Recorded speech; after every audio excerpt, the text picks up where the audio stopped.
노아가 600세 되던 해 2월 17일 대홍수의 심판이 시작되었다고 성경은 말합니다.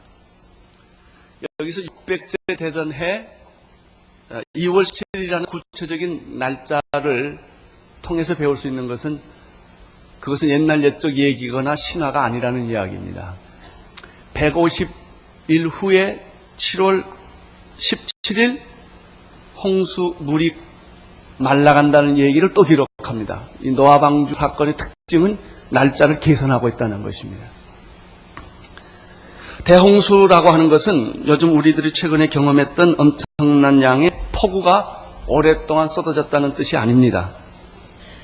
이것은 온 지구가 물에 젖을 만큼 물이 충만했다는 것을 의미합니다. 땅 아래 그리고 하늘 위에 있는 모든 물이 다 쏟아진 것입니다. 그 얘기가 7장 11절 12절에 기록되어 있습니다. 함께 읽겠습니다. 시작. 노아 600세 되던 해 2월 곧 그 달 17일이라. 그날에 큰 기품의 샘들이 터지며 하늘의 창들이 열려 40주야를 비가 땅에 쏟아졌더라. 여러분, 비는 구름을 통해 내려오는 것이죠. 아무리 비가 내려온들 지구를 다 덮겠습니까? 그런 뜻이 아닙니다. 성경에 두 가지로 이 홍수를 설명하고 있는데, 하나는 큰 기품의 샘들이 터졌다라고 말하고 있고, 또 하나는 하늘의 창이어서 물이 쏟아졌다 이렇게 표현하고 있습니다. 이것은 우리들이 노아 홍수 이후로 한 번도 경험해 본 일이 아니기 때문에 우리의 경험에는 그 개념이 없습니다. 이것이 심판입니다. 큰 기품의 샘들이 터졌다라고 하는 것은 땅 아래에 있는 모든 물들이 밖으로 다 나왔다는 것을 의미합니다. 원래 하나님께서 천지를 창조하실 때 지구에는 물이 있었습니다. 물로 가득 차 있었습니다. 물과 물이 나누어져라 그랬습니다. 창세기 1장 6절에. 그래서 물 하나는 하늘 위로 올라갔고 물 하나는 공간 아래로 내려온 것입니다. 땅으로 내려간 것이 바다와 지하수가 된 것이고 하늘 위로 올라간 것이 소위 물층을 만드는 것입니다. 물층은 얼마나 많으냐? 바다만큼 많습니다. 똑같이 반이 위로 올라갔고 아래로 내려갔습니다. 그 사이가 스카이, 성경에는 궁창이라고 설명을 하는 것입니다. 따라서 땅 아래로 내려온 모든 물들, 그것은 우리가 보는 바다와 그리고 땅 속에 있는 모든 지하수들이 다 터졌다는 것입니다. 어떻게 물이 지하수에 있는 물이 터졌겠느냐? 그것은 두 가지 현상이 동반했다고 생각합니다. 하나는 지진이나 화산이 터졌기 때문에 소위 지각의 큰 변동이 일어났기 때문에 바다에 있는 물도 다 용솟음 쳤고 땅 아래에 있는 물들도 다 나오게 된 것입니다.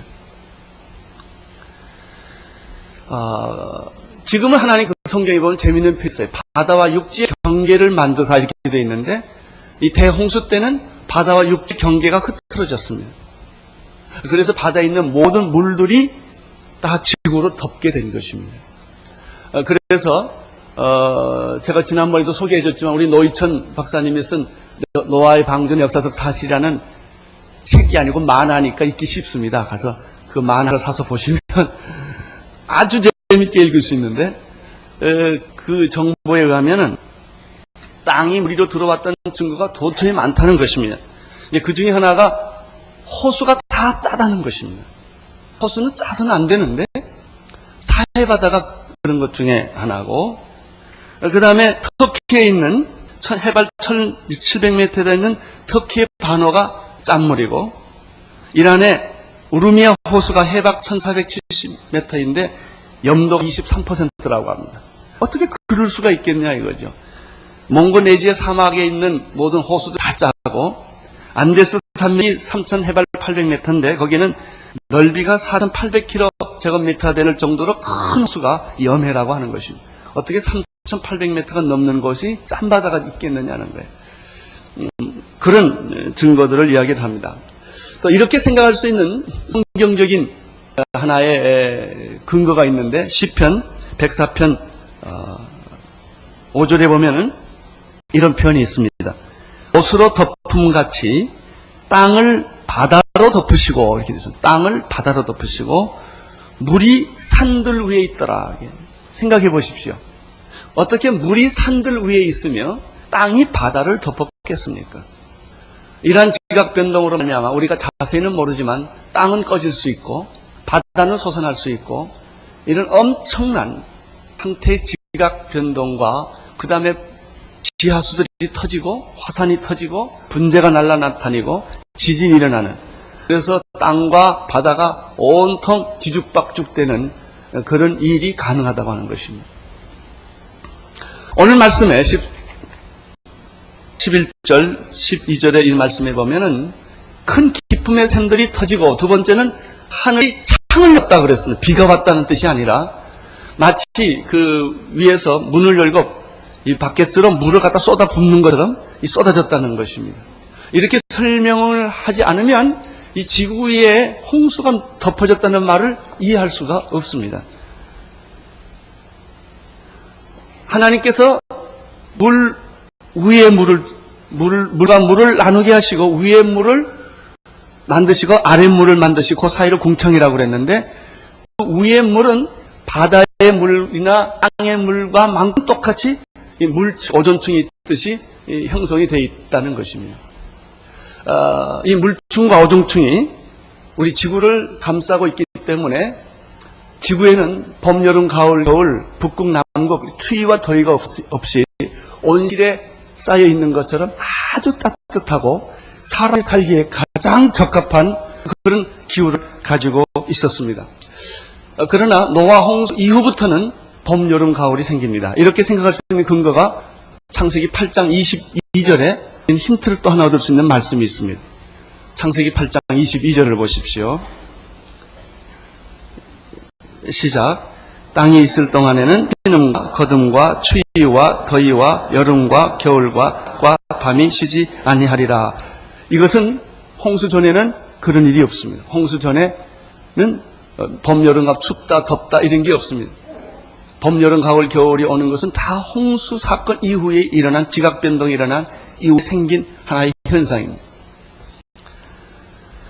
이것 말고도 또 하나의 재미있는 사실은 홍수 전에는 사람의 나이가 900세가 넘었던 것이죠. 도대체 우리 이해가 안 되는 말이에요. 그것은 그 우주 전체에 있는 고주파나 유해 전파가 오존층과 물층으로 다 보호를 되기 때문에 사람들은 그렇게 900세까지 장수할 수 있습니다. 근데 여러분이 성경을 보면서 놀라운 사실은 홍수 이후에 인간의 연령이 뚝 떨어집니다. 400년대로. 그리고 나중에 모세 때는 120년대로 떨어집니다. 그리고 지금 우리가 살고 있는 80에서 100세, 70, 80년대로 떨어지는 걸 볼 수가 있습니다. 이것은 그 물층으로 보호를 받고 있었기 때문에 그런 사람들이 900세 이상까지 살 수 있었고, 추위와 더위와 이런 혹한이 있었고, 그렇지만은 홍수가 생긴 이후부터는 이 인류의 모든 기본 연령이 떨어지고, 그 다음에 지구에 이런 지진과 화산과 폭풍과 바람과 이런 재앙들이, 자연재해들이 생기는 것을 알 수가 있습니다. 그 당시에 물이 이렇게 하늘에서 그 물층이 쏟아졌는데, 물층이 쏟아지고 바다의 물이 넘쳐나고 지하수가 터진 것이 어떤 결과를 가져왔는가? 20절을 보시면, 7장 20절에 보면 이렇게 설명을 합니다. 읽어주십시오. 물이 불어서 15규빗이 오름에 산들을 덮은지라. 물이 산을 덮었다. 시편에도 그렇게 말하고 있고요. 적어도 제일 높은 산 꼭대기로부터 7m, 1규빗이 45cm입니다. 그러니까 7m 정도로 다 덮었다는 것입니다. 이것이 노아 홍수 사건입니다. 이것이 40일 동안 하늘에 있는 모든 물이 바닷물보다 더 많은 양의 물들이 하늘에서 쏟아진 것입니다. 땅에서 터진 것입니다. 그래서 지구를 산까지 7m까지 다 덮었다는 것이 이해가 됩니까?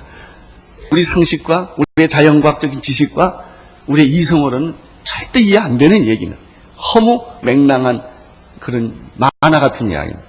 그러나 사실입니다. 여기에 문제가 있습니다. 여러분, 인생은 허무맹랑하시겠습니까? 참 인생처럼 허무맹랑하고 믿기 어려운 존재가 어디 있겠습니까? 그러나 내가 살아있다는 것이 사실이고 내가 죽는다는 것도 사실이고 이렇게 고민해서 사는 것도 사실입니다. 여러분, 인생의 문제를 여러분이 어떻게 정의할 수가 있겠습니까? 자, 우리는 오늘 말씀 13절, 14절부터 이야기를 시작하도록 하겠습니다. 13절, 14절을 보십시오. 시작. 곧 그날에 노아와 그의 아들 셈, 함, 야벳과 노아의 처와 세 자식 다 방주로 들어가고 그들과 모든 들짐승이 그 종류대로 모든 육축이 그 종류대로 땅에 기는 모든 것이 그 종류대로. 네.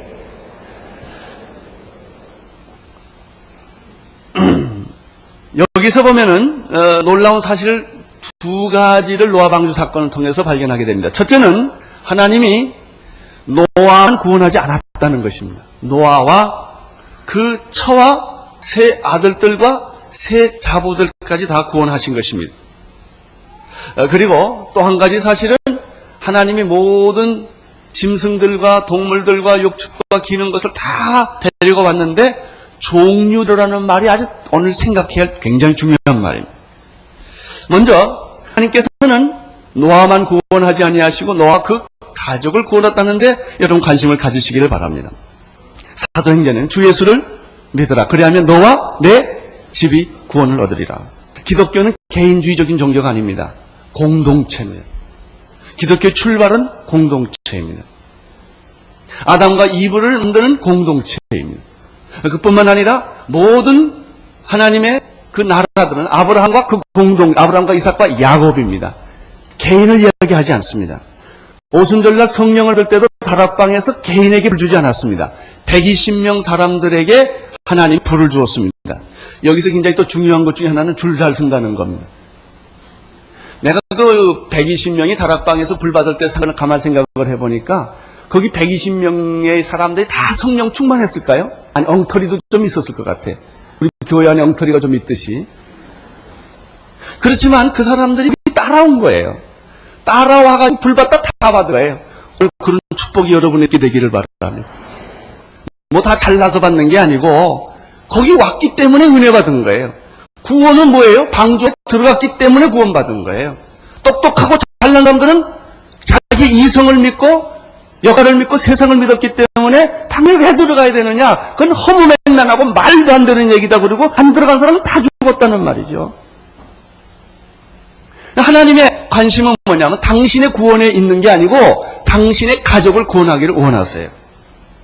주 예수를 믿으라. 그러면 너와 내 가족을 구원하시는 것이 하나님의 목적이에요. 우리는 나만 구원하는 게 아니에요. 하나님은 이남만 구원하기를 원하지 않고 이북도 구원하기를 원하시고 하나님은 당신이 살고 있는 이 사회, 세상이 구원되기를 원하세요. 어저께 새신자 환영회가 굉장히 많은 분이 왔어요. 그 중에서 75세 나신 부부가 오셨는데 그분들이 교회를 처음 나오셨다는 것이죠. 그러면서 그분의 기도 제목을 들으니까 이 75세 나신 분의 노모가 계시는데 불교를 오래 믿었답니다.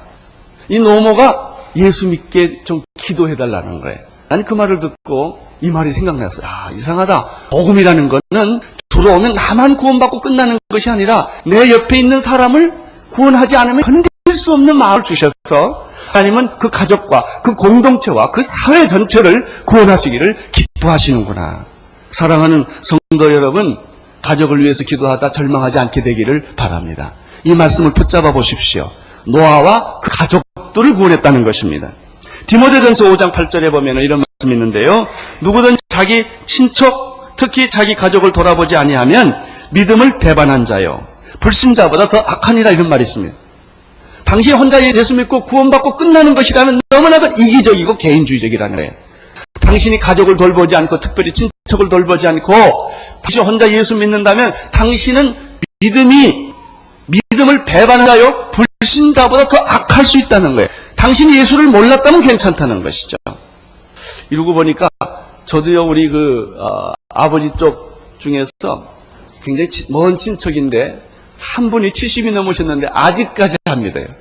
한 30년 정도 했는데도 안 믿으세요.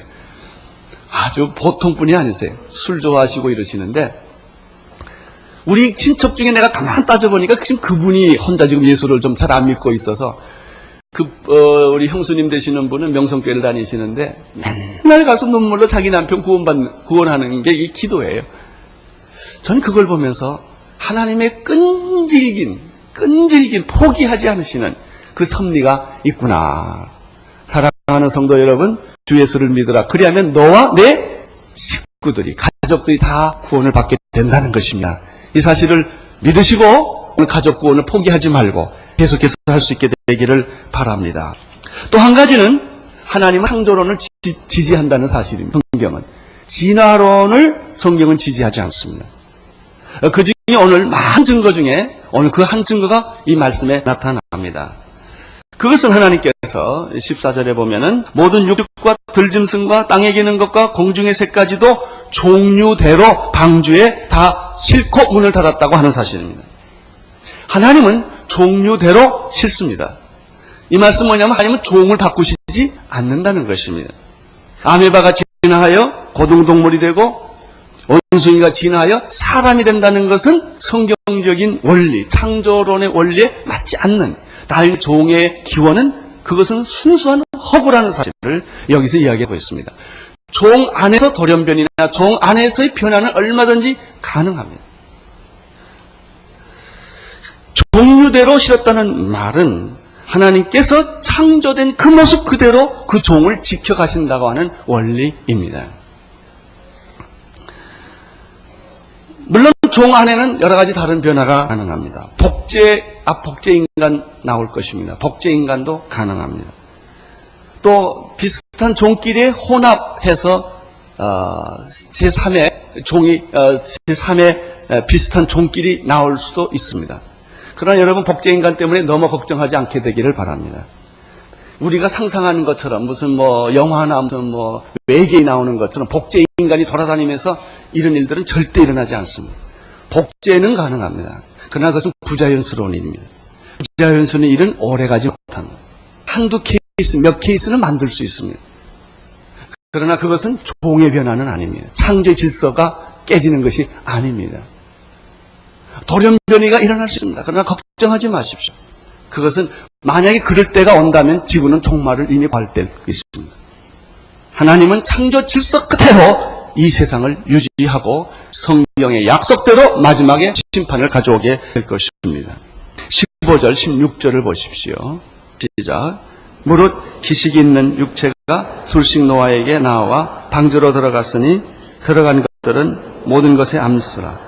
하나님이 그에게 명하신 대로 들어가매 여호와께서 그를 닫아 넣으시니라. 종류대로 모든 짐승을 배 안에 집어넣었을 뿐만 아니라 또 재미있는 말은 암수 한 쌍을 이루어 들어가게 하셨다는 것입니다.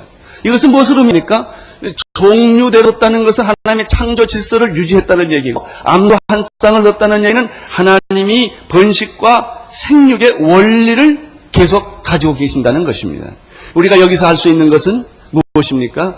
모든 종은 번식과 생육은 암수, 남녀를 통하여 이루어지는 것입니다. 따라서 호섹스나 그리고 개인은 잘못된 것입니다. 혹시 이 안에 그 비슷한 취미를 가지고 계신 분들은 오늘 회개하시고 다 짝을 찾아가시기를 축원합니다. 왜냐하면 암수를 통하여 번식과 생육이 일어나게 됩니다. 남자끼리 절대 애기 못 낳습니다. 여자끼리 애기, 이것은 하나님의 창조 질서를 파괴하는 것입니다. 그것은 죄의 결과인 것입니다. 암수 한 쌍을 넣었는데 조금 생각해보면 기막힌 생각이 들어요. 그 1년 동안 방주 안에 있는데 그 동물이 하나 아프거나 죽으면 어떻게 해요? 그렇죠? 병들었다든지 그 동물들끼리 놓으면 얼마나 싸울 거예요. 싸워서 서로 잡아먹으면 어떻게 해요? 놀라운 사실은 방주 안에 죽었다는 얘기가 없어요. 병들었다는 얘기가 없어요. 그래서 하나님은 암수 한 쌍씩을 가지고도 얼마든지 번식을 시킬 수 있다는 그 놀라운, 우리의 자연과학적인 세상적인 사고방식으로 이해되지 않는 놀라운 비밀이 이 방주 안에, 그래서 방주가 은혜예요. 방주 안에 있다는 것입니다. 이것이 그리스도인의 삶이요, 광야 속에 사는 삶이요, 예수 믿는 사람들이 이 죄악 세상 속에서 이 엄청난 충격과 변화와 불가능한 속에서 생존하고 존재하는 하나님의 특별한 섭리라고 저는 믿습니다. 여러분, 과학적인 지식과 여러분의 상식과 여러분이 합리성으로 하나님 재지 마세요. 만약 여러분이 하나님을 다 이해할 수 있다면 여러분이 하나님이 아니겠습니까? 어떻게 개가 사람을 다 이해합니까? 같이 살아도 개는 개고 사람은 사람이죠. 어떻게 인간이 하나님을 다 이해할 수가 있겠습니까? 그건 불가능한 일입니다. 여러분의 오만과 여러분의 지성의 교만을 버리시기를 바랍니다. 이 방주 사건을 보면 이해 안 되는 게 한두 가지가 아니에요. 그 사람들이 이해가 안 되니까 자꾸 신화다, 전설이다. 그것은 옛날 옛적 얘기라고 지워버리는 이유는 자기 인간의 이성으로 이해되지 않기 때문에. 여러분, 인간의 이성으로 이해되는 것이 성경에 어디 있어요? 하나도 없어요. 예수가 물에 걸었다든지 죽은 자가 살아났다든지 귀신이 나갔다든지 이게 다 이해 안 되는 얘기예요. 그건 사실이에요. 여기에 문제가 있어요. 이게 사실이에요. 우리는 노아 방주 사건을 통해서 여러 가지 얘기 많이 할 수 있어요. 그것은 동물들은 다 배 안에 들어서 살았다고 그러지만 물속에 있는 짐승들은 하나님 어떻게 했냐 얘기가 없거든요. 살렸는지 죽였는지 걱정하지 마세요. 하나님께서 기식이 있는 동물은 지상에 살거나 다 죽였다는 것이고, 여러분, 이것이 하나님의 놀라운 섭리요 방법인 것입니다. 16절을 보십시오. 읽어주세요. 하나님이 16절 시작.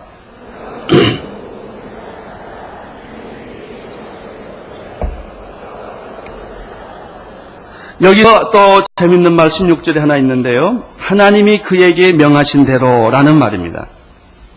이 말은 하나님이 명하신 대로 동물들이 방주에 다 들어갔다라는 뜻은 하나님이 간섭하시고 보호하신다는 의미입니다. 환경이 문제되지 않습니다. 행복은 환경으로 결정되는 것이 아니라 누구와 함께 있느냐가 결정합니다. 내가 좋아하는 사람하고 함께 있으면 그게 감옥서라도 좋은 거예요. 배고파도 좋은 거예요. 그러나 내가 싫은 사람하고 있으면은 천국도 싫은 거예요, 그거는. 아무리 좋은 집, 좋은 환경, 좋은 자리 있어도 내가 보기 싫은 사람하고 있는 것처럼 큰 일이 어디 있습니까? 여러분, 진짜 행복은 하나님과 함께 있는 게 행복이요. 방주 아니라도 하나님이 간섭하시고 지켜주시고 보호해주셨다면 거기가 천국인 줄로 믿습니다. 하나님의 심판에는 예외가 없습니다.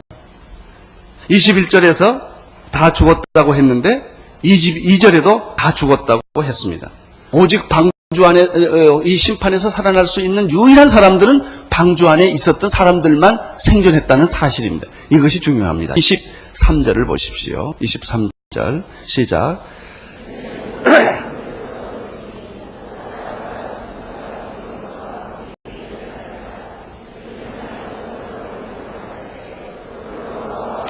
(23절에서) 우리에게 말씀해 주신 두 가지입니다. 첫째는 방주 밖에 있는 사람은 누구를 막론하고 다 죽었다라 이렇게 됐어요.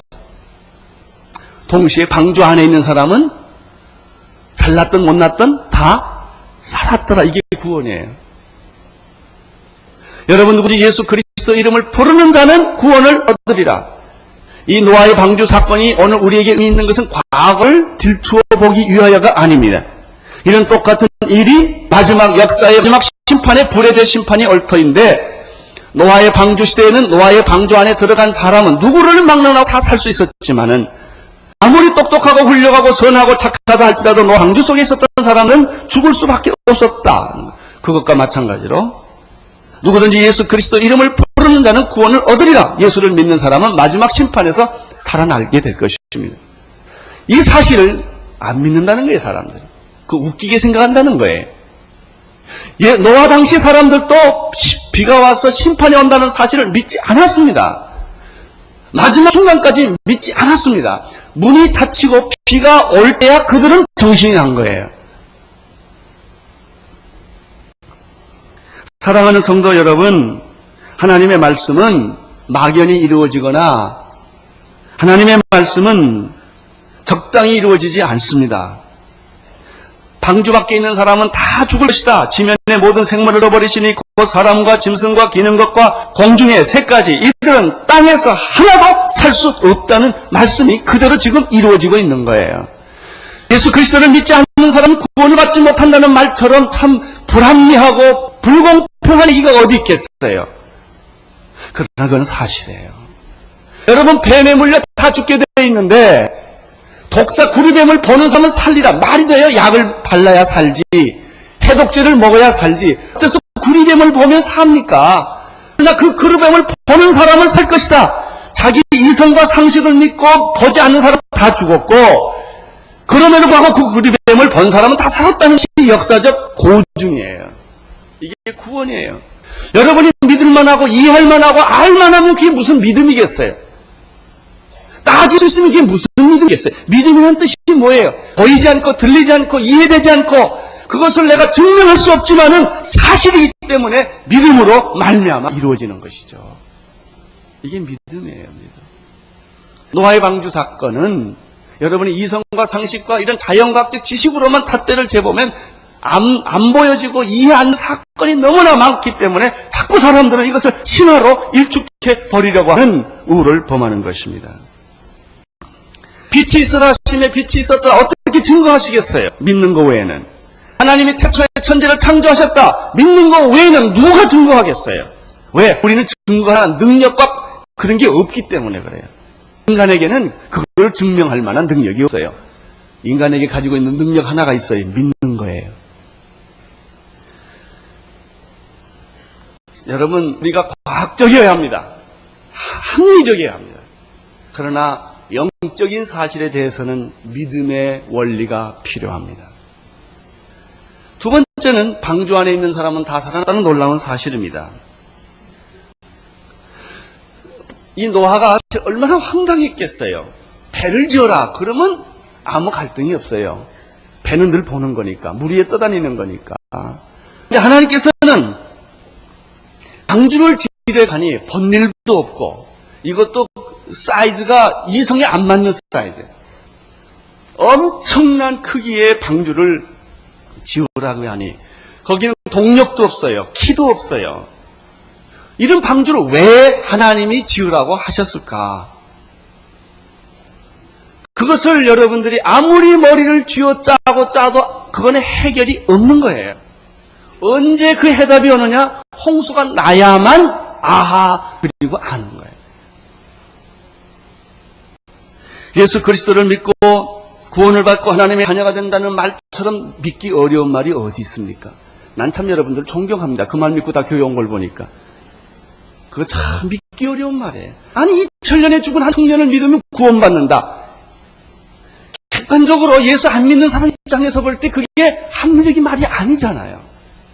예수를 믿으면 나는 부활이요 생명이 영원히 산다. 이것도 우리의 인간의 경험으로는 이해되지 않는 말이잖아요. 노아 방주에 들어가면 산다. 이것도 이해되지 않는 말이잖아요. 그럼 노아는 배를 짓는 게 아니고 방주를 지었어요. 말도 안 되는 모양, 디자인, 크기. 이게 도대체 무슨 목적으로 쓸 것인가 이해가 되지 않은 거예요. 이것이 십자가예요. 왜 예수가 십자가를 져야 된다 이해되지 않는 거예요. 그러나 그분은 나를 위하여 십자가에 피 흘려 돌아가심으로 말미암아 우리 죄 다 씻어주시고 나를 하나님의 자녀로 만들어 주신 것입니다. 24절을 보십시오. 24절 시작. 물이 24절이 미안합니다. 15절 16절을 보시겠습니다. 15, 16절 7절부터 19절까지 보겠습니다. 시작.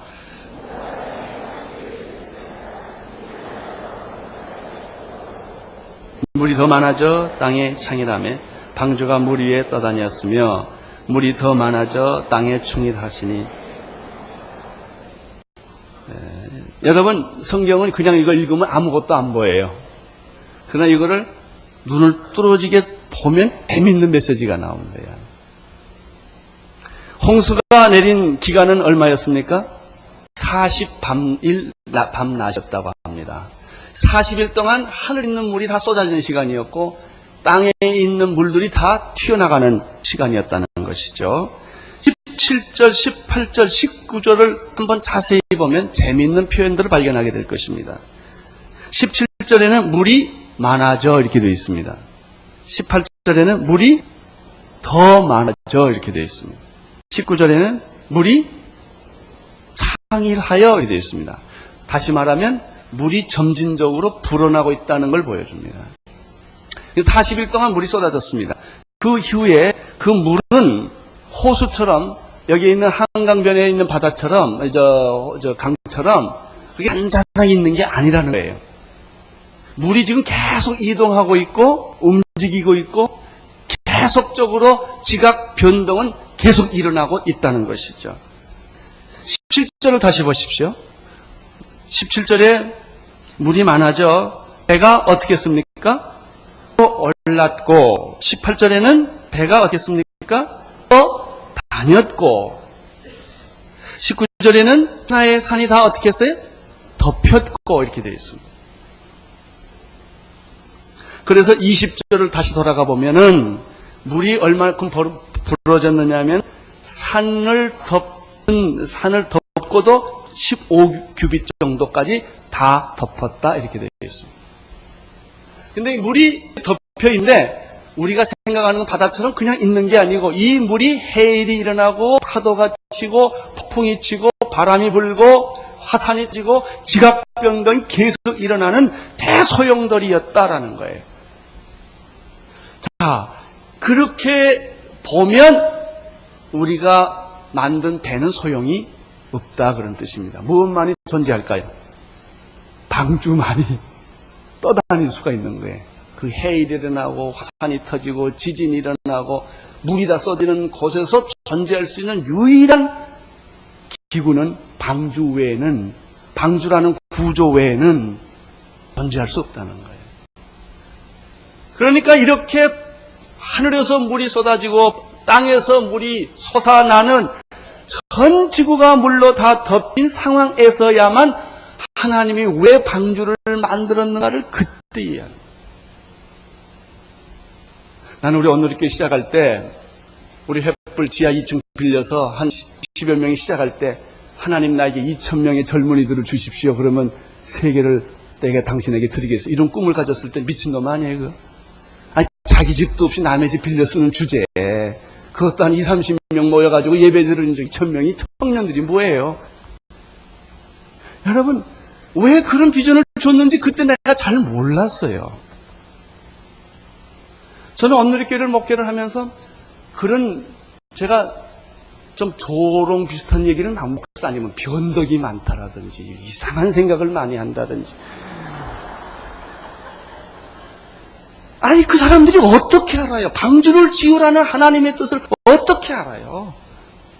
자기의 이성과 상식과 경험에 맞는 얘기를 하면 그게 무슨 하나님의 일이에요?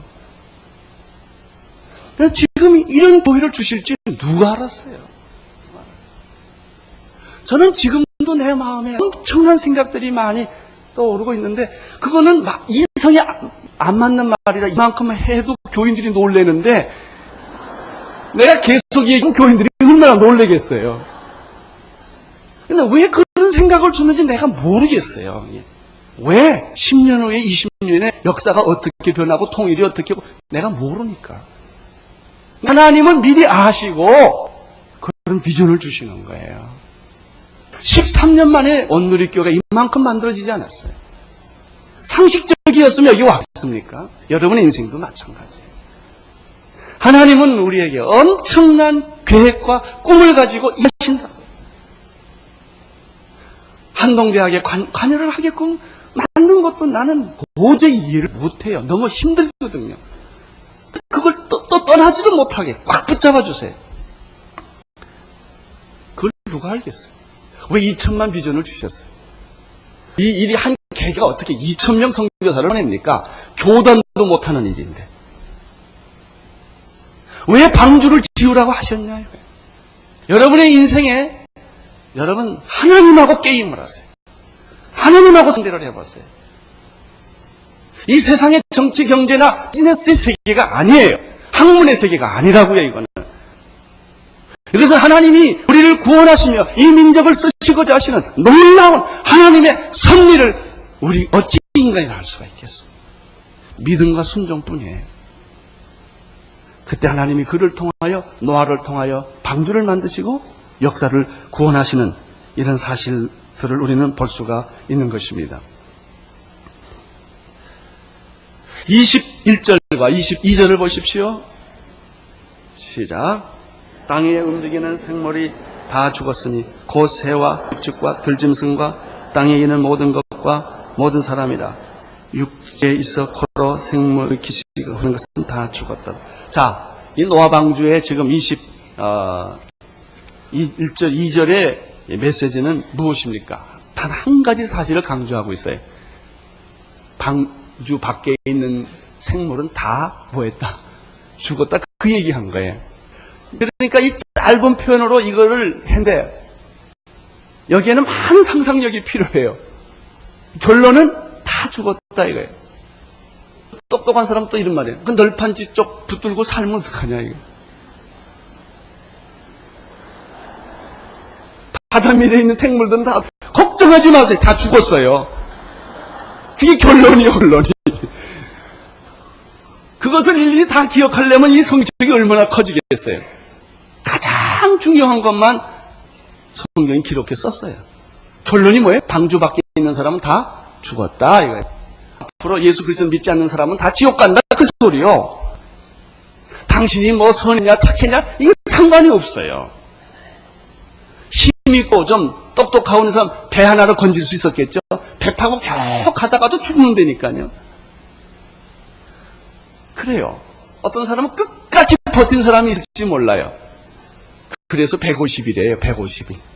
150일이면요 5달이에요. 5달 동안 판자 쪽 붙들고 어떻게 삽니까?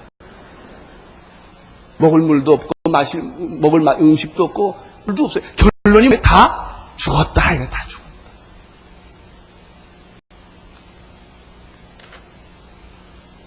(24절) 물이 150일 땅에 창일하니라. 이 두 가지 뜻이 있어요. 150일이 동안에 먹을 물이 없고 마실 물이 없고 먹을 음식이 없어요. 그리고 해일과 폭발, 화산 폭발과 그리고 여러 가지 땅이 터지고 지진이 나는 이런 그 물결이 파도 치는 것처럼 이런 상황에서는 아무 누구도 살 수 없다는 말이 150일이라는 말이에요. 150일이라는 말은 또 하나의 의미가 있어요. 심판은 때 한계가 있다는 것입니다. 영원하지 않다는 거예요. 150일이 지나니까 물이 빠지기 시작을 했고 그리고 구원이 오기 시작했다는 것입니다. 심판은 하나님이 새로 시작하는 방법이에요. 여러분, 마지막에 불의 심판이 온 이후에 새하늘과 새 땅이 있을 줄로 믿습니다. 여러분, 방주는 지나간 얘기예요. 이제 앞으로 다가올 중요한 얘기가 있습니다. 주 예수를 믿으십시오. 당신의 가족을 구원하십시오. 모든 민족을 구원하십시오. 방주 안에 들어갔던 사람이 살았던 것처럼 누구든지 주 예수 그리스도 이름을 부르는 자는 구원을 얻게 될 것입니다. 기도하겠습니다.